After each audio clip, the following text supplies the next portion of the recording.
Hello everyone, welcome back to my YouTube channel. कैसे हैं आप लोग? आई होप कि आप लोग बहुत ही अच्छे होंगे।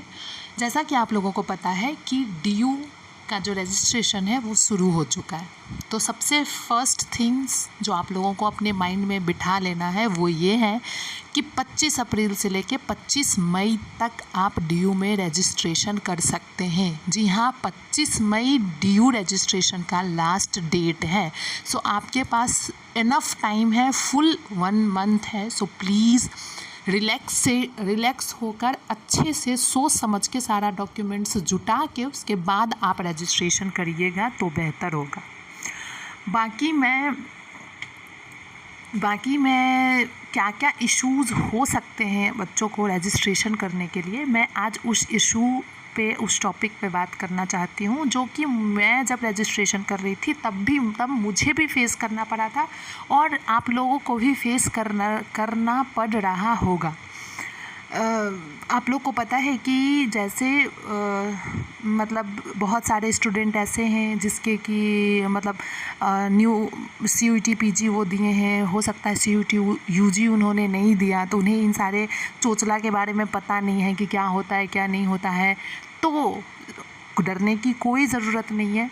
आपके पास जो है ड्रीम कम्स ट्रू एक चैनल है जो आपके हर एक क्वेरी को सुनेगा, हर एक क्वेरी के लिए वीडियो अपलोड करेगा, आप लोगों के हर एक परेशानी को जल्द से जल्द रिजॉल्व करने की कोशिश करेगा। तो चलिए वीडियो में आगे बढ़ते हैं। सबसे पहली चीज़, पेमेंट इशू। बहुत सारे बच्चों का जो है ना पेमेंट इशू हो रहा होगा, मुझे पता है, क्योंकि अभी रजिस्ट्रेशन पोर्टल जो है वो अभी ओपन हुआ है। तो बहुत अच्छे से मुझे पता है कि रजिस्ट्रेशन जो है वो पेमेंट आप लोग करते होंगे बट पेमेंट सक्सेसफुल शो नहीं होता होगा।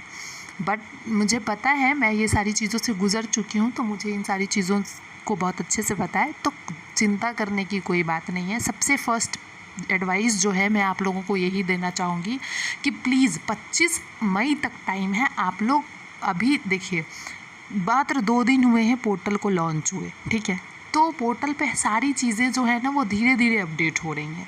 तो आप लोग 1-2 दिन रुक जाइए, उसके बाद रजिस्ट्रेशन करिएगा, सारी चीज़ें स्मूथली हो जाएगी, कोई परेशानी नहीं आएगा। अगर आप लोग जल्दबाजी करेंगे तो परेशानी आएगा। किसी का पेमेंट सक्सेसफुल नहीं हो रहा है, तो किसी का अंडरटेकिंग नहीं ले रहा है, कुछ भी बहुत सारे इशू हो रहे हैं, किसी का प्रेफरेंस कॉलेज का शो नहीं हो रहा है, बहुत सारे इशू हैं। तो मैं आप लोग को यही एडवाइस करूँगी कि आप लोग जो है 2-3 दिन ठहर के फिर रजिस्ट्रेशन करिए तो बेहतर ज़्यादा होगा, ठीक है। पेमेंट इशू अगर किसी का ऐसा हो गया है कि पेमेंट हो गया है और वो सक्सेसफुल नहीं शो हो रहा है, तो चिंता करने की कोई बात नहीं है, वो सक्सेसफुल शो होगा। पोर्टल जो है वो अभी ढंग से अपडेट नहीं हुआ है, तो इस वजह से ऐसा इशू आ रहा होगा।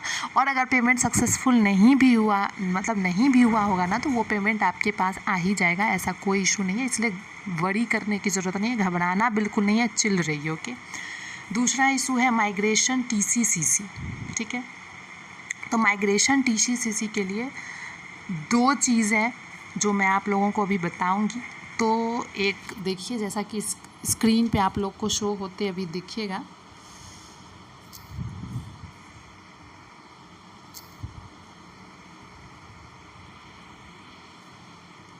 ये देखिए।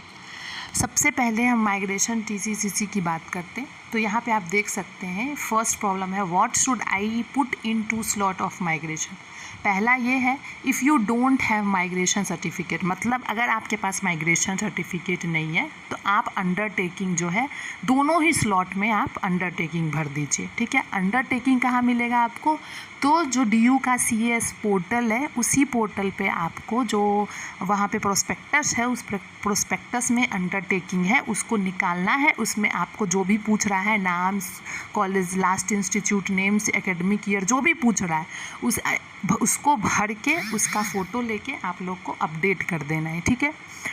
तो ये अंडरटेकिंग आपको पहले और सेकंड स्लॉट में भरना है। अगर आप DU के स्टूडेंट हैं, मतलब आपने UG भी DU से करा है, तो आपके पास अगर माइग्रेशन नहीं है तो उस केस में आपको फर्स्ट स्लॉट में DU का कॉलेज का जो आप लोग को ID मिला होगा वो ID डालना है और सेकंड स्लॉट में अंडरटेकिंग डालना है, अब मुझे लग रहा है कि आप लोग का जो है आप लोग समझ पा रहे होंगे कि मैं क्या कह रही हूँ। अगर आप DU के स्टूडेंट नहीं हैं और अगर आपके पास माइग्रेशन नहीं है तो आपको दोनों स्लॉट में DU के प्रोस्पेक्टस से जो माइग्रेशन के लिए अंडरटेकिंग है उसको निकालना है, उसको भर के उसका फ़ोटो लेके उसको दोनों ही स्लॉट में अपलोड कर देना है। अगर आप DU के स्टूडेंट हैं और उस केस में आपके पास माइग्रेशन नहीं है तो आपको फर्स्ट स्लॉट में DU के द्वारा दी गई जो ID होगी वो आपको भरना है और सेकंड स्लॉट में आप लोगों को अंडरटेकिंग भरना है। हो गया क्लियर? सेकंड क्वेश्चन पे चलते हैं। How do I calculate my CGPA if I am a 23 graduate. अगर आपका ग्रेजुएशन 2023 में पूरा हुआ है, ठीक है, 2023 या 2023 से पहले पूरा हुआ है तो आपको कुछ नहीं करना है। अगर मान लीजिए आपका CGPA है 8.24, ठीक, तो उस CGPA को आपको 9.5 से मल्टीप्लाई कर देना है, आपका कैलकुलेशन हो जाएगा और आपको वही चीज़ अपलोड कर देना है। कुछ करने की ज़रूरत नहीं है, अपना CGPA का मार्क्स उठाइए और उसको 9 × 5 से मल्टीप्लाई कर डालिए। दूसरा, अगर आप 2024 में अगर ग्रेजुएट हो रहे हो तो आपको अपने CGPA को × 10 से मल्टीप्लाई करना है, ठीक है। जो 2023 में ग्रेजुएट हुए हैं या उससे पहले ग्रेजुएट हुए हैं वो अपने CGPA को 9.5 से मल्टीप्लाई करेंगे और जो बाद में ग्रेजुएट हुए मीन्स 2024 में ग्रेजुएट हुए वो अपने CGPA को × 10 से मल्टीप्लाई करेंगे। Third question is how do I create my ABC ID। ABC ID के लिए आपको कुछ नहीं करना है। DigiLocker ऐप जो है वो आपको ये प्ले स्टोर से डाउनलोड करना है। उसमें आपको आपका ईमेल, आपका फ़ोन नंबर सब पूछेगा, वो आपको कर लेना है। और ABC ID जो है उसमें आपका यूनिवर्सिटी पूछेगा, उसमें आपका यूनिवर्सिटी का जो है डिटेल्स पूछेगा। आपको यूनिवर्सिटी वाले सेक्शन में जाना है। सबसे पहले ABCD ID DigiLocker app download करके उसमें आपको अपना प्रोफाइल बनाना है और उस प्रोफाइल बनाने के बाद आपको यूनिवर्सिटी वाले सेक्शन पे जाना है और वहाँ पे जाके आपको यूनिवर्सिटी नेम, उसका डिटेल डालना है और वो ID क्रिएट हो जाएगी। कुछ करने की ज़रूरत नहीं है, कोई टेंशन लेने की ज़रूरत नहीं है। ओके, तो ये काम स्मूथली हो जाएगा। चलिए अब नेक्स्ट पे चलते हैं। अंडरटेकिंग कैसी है वो भी आप यहाँ पे देख लीजिए। ये रहा अंडरटेकिंग फॉर माइग्रेशन सर्टिफिकेट। आपको इसको निकलवा लेना है। आप साइबर से कर रहे हो या फिर घर में बैठ के करें, आपको इसको निकलवा लेना है और ये जो फिल इन द ब्लैंक्स है इसको भर के इसका फ़ोटो लेके आपको अपलोड कर देना है, ठीक है। ये देखिए undertaking for fulfilling the minimum eligibility criteria. Okay, तो आपको अब माइग्रेशन का अंडरटेकिंग कैसा होता है ये भी आपको पता चल गया। चलिए बैक चलते हैं।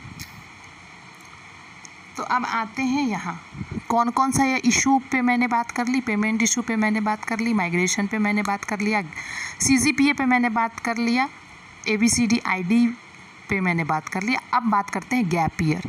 बहुत सारे स्टूडेंट को ये भी कन्फ्यूज़न है कि मतलब गैप ईयर मेरा 2024 का नहीं है तो क्या मुझे गैप ईयर देना पड़ेगा। गैप ईयर के लिए क्या करते हैं, कुछ नहीं करना है। सिंपल सी बात है कि अगर आप 2023 में ग्रेजुएट हुए थे और आपने CUET PG 2024 में दिया है तो यस आप में गैप ईयर है और आपको गैप ईयर के लिए देना होगा जो भी डॉक्यूमेंट्स उसमें लगेंगे, ठीक है।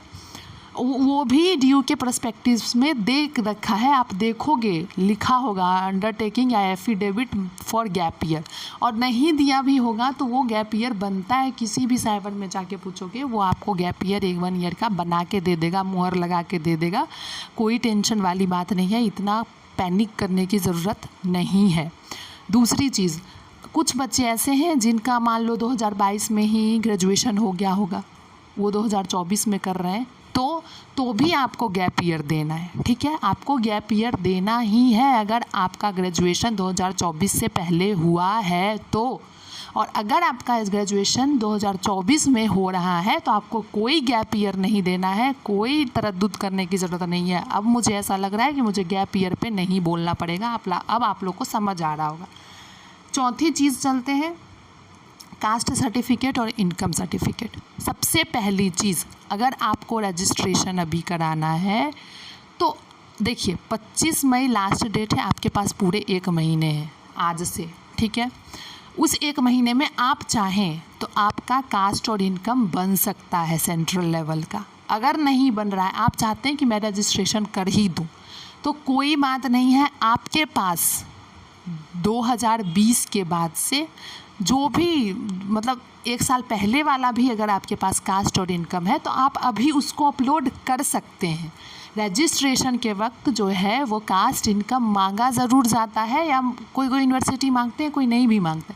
अगर मांगा जाता है और मांगा गया है तो आपके पास जो भी अवेलेबल है आप उस साल का अपलोड कर दो। रजिस्ट्रेशन में किसी का नाम नहीं कटता और ना ही उस डॉक्यूमेंट की वजह से कोई जो है काउंसलिंग में जाने से वंचित हो जाते हैं, ऐसा कुछ भी नहीं है।